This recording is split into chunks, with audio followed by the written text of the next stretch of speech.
Let's try to master poetry, structure, and elements by using this poem titled Hope is a Thing with Feathers by Emily Dickinson.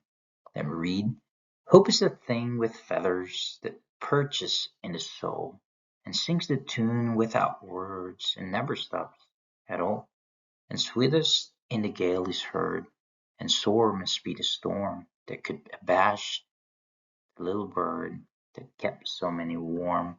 I've heard it in the chillest land and in the strangest sea, yet never in extremity it asked a crown of me.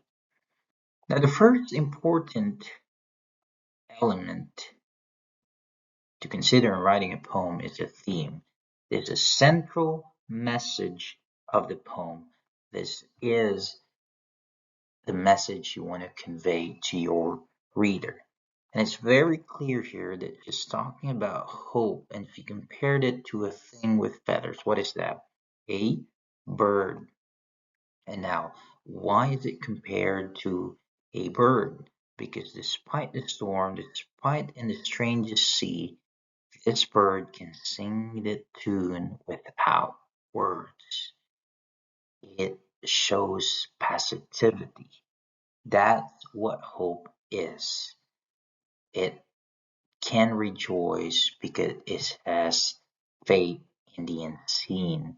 It perseveres and it continues. That's what hope is about. Now, the next one would be the mood or the atmosphere in writing. It should be connected to your theme. It should be gentle, warm, and encouraging. Next would be that line would be what we call a title. And a title should hint or summarize your poem. Next would be the poet. This is the writer of the poem. Connected to that is the speaker. But how is it different from the former?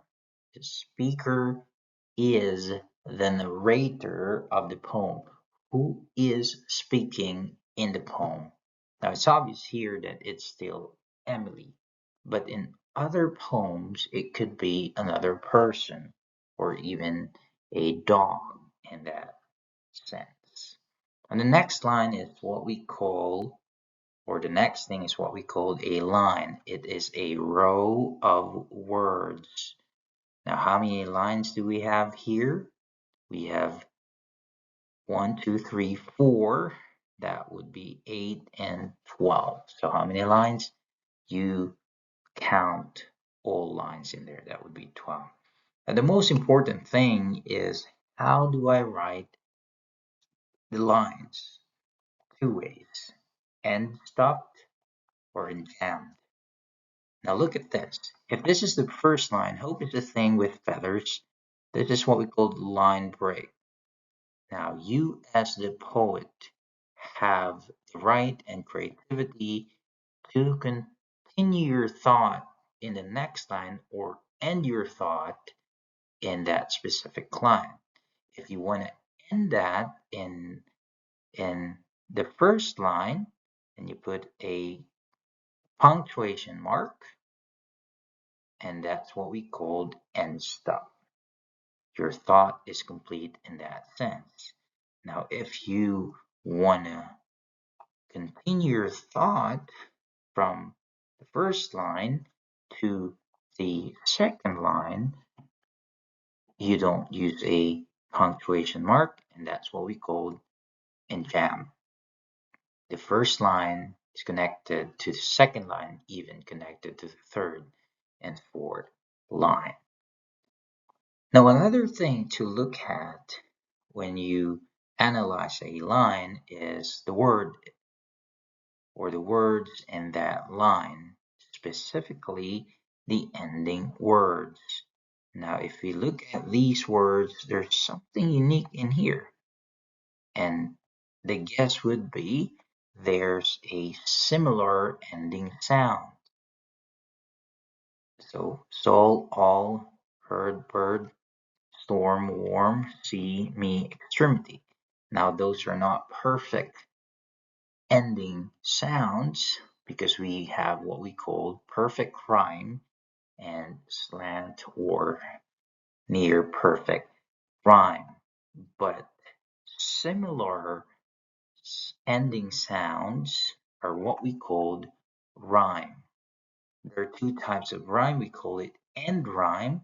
That means the last word has similar ending sound with another last words in another line.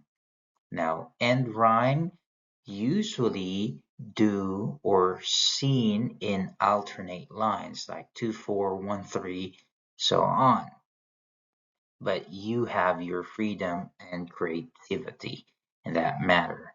Now we also have internal rhyme. When we say internal line, if this is the one line, you can see similar sounds in the same line. Now here we don't have, but just imagine, for example, here sings, and then we add the word rings. So that could be an internal rhyme. I hope that's clear. All right. Now, if you have rhyme in your poem, most of the time you have what you call rhyme scheme. This is the pattern of rhyme in your whole poem. Now, how we would do it? You examine each line, look at the last words in there, and see if it has similar signs. Now, what we will do to create a rhyme scheme is that look at the last word in each line and then assign a letter in it. And you start with A. For example, we have here feathers, that would be A. Now, do we have same ending sound? No, so there will only be one A. How about here? We have, of course, B, B, and then C, no similar sounds, D, D, then E, E, and then F, and then we have 3 here, that would be 3 G's. Okay, that's what we call rhyme scheme. And next one is this. Now, when you look at a word, for example, I'll give an example to better understand this. When we have this one, object, for example, it's split into syllables. So we have one syllable here, ob, then another syllable here. And we emphasize, when we talk, we either emphasize one or the other. We emphasize here object, we emphasize the word ob, we put this slash thing as emphasizing it or stressing it. We use you for de-stressing it. So there are 2 syllables in here. First syllable is stressed. The other syllable is unstressed. Similarly, that's how it works in poetry. We have a pattern of unstressed and stressed sound. We call it as rhythm. I know this is an advanced thing, but it will help give sound and beat to your poem. Now, there are terms for each unstressed stretch pattern, but that unstressed, that U and slash thingy, this one thing here in the oval shape is what we call foot. So that's one. So we have 3, 4 in there. So that would be 2 feet or 4 put in there. And the whole rectangular thing is what we call meter. So how do we name it? Iambic, because the pattern is unstressed and stressed. That means you de-emphasize I've and you emphasize heard. So you say I've heard it in the chillless land. So that's iambic, unstressed and stress. Tetra, because there are 4 put in here, and then meter would be one long pattern in there, how you measure it. All right, hope that's a little clear in there. Already. So the next one would be repetition in here, and this is very important for emphasis sake. And is repeated here in repeat words or a couple of words, phrases, and all.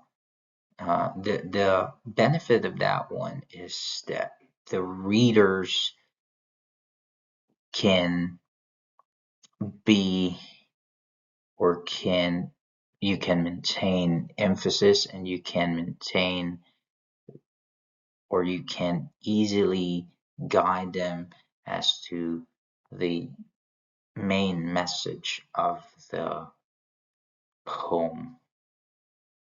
Usually it's a phrase that would hint to your message and all. All right. Next would be stanza. Stanza is a group or a group set of lines. So here, this 4 lines is one stanza. So this would be 2, this would be 3. So we have 3 stanzas in there. Now there's name for stanzas depending on how many lines, because we have 4 lines in here for one stanza. We call it quatrain. And there are many more, and we have a list for that one. All right, and then lastly is, I think, last one be the stanza break. So if you have one stanza here, there's a space, call it stanza break. Here we call it line break in that sense. So these are just a few of the many structure and elements, but this is the basic one that you need to master. Thank you, and God bless you.